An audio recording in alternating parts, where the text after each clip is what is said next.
We're going to read the story, Tortoise Turnaround.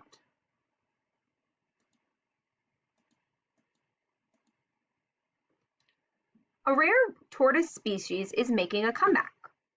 You can see here that more than 2,000 Burmese star tortoises are born in sanctuaries each year. In 2003, the future wasn't looking bright for the Burmese star tortoises. Fewer than 200 of the rare reptiles were left in the wild.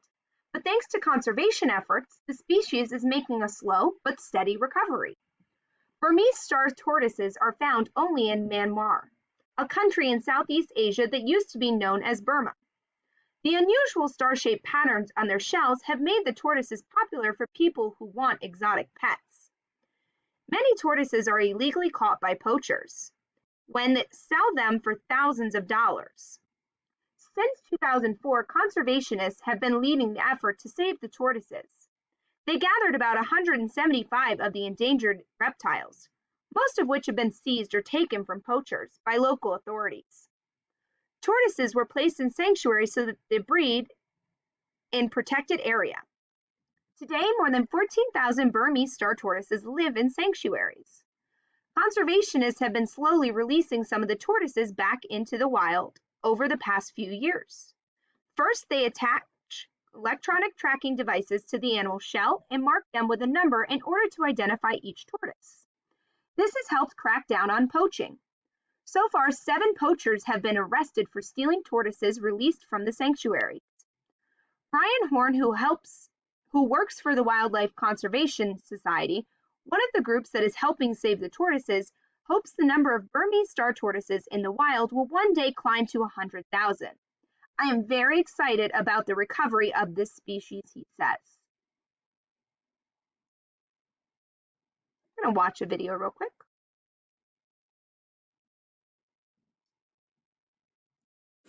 Burmese star tortoise is a critically endangered species of tortoise that's endemic to the central dry zone in Myanmar. It's this desert-like region in the very center of the country. And when we say they're endemic, we mean they're found nowhere else in the world.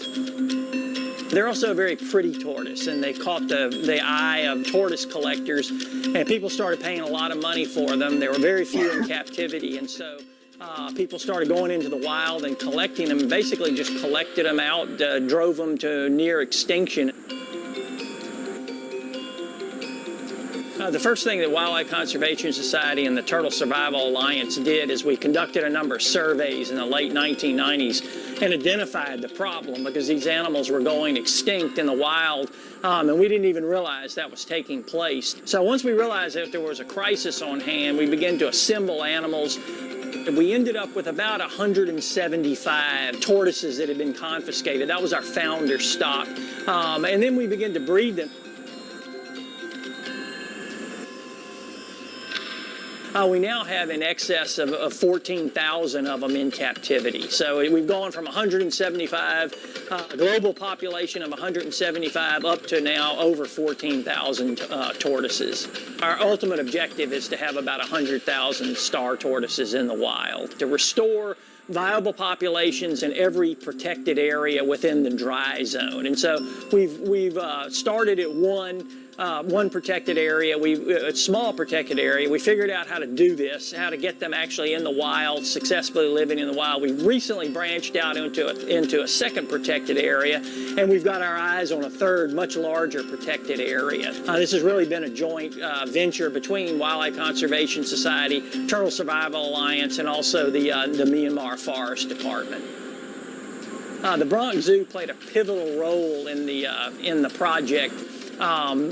For one thing, they were, early on, the herpetologists there, we didn't really know how to breed these tortoises in captivity, so we had to rely on expertise from the staff here at the Reptile House. We had both the Reptile House here and also the Wildlife Health Program were players in the game all along.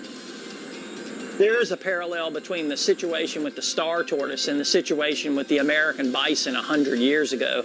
probably the most abundant land mammal in North America. It was driven to near extinction. It was bred in captivity, and then those animals were eventually taken back into protected areas in the American West, where now they're quite common. So we often talk about in the conservation business of the importance of captive breeding and the role of zoos in conservation. And I think this is a really good example where we've had the field people, the zoo people, the health people. Everybody's been involved in this effort, a very successful effort to bring the star tortoise back from the edge of extinction.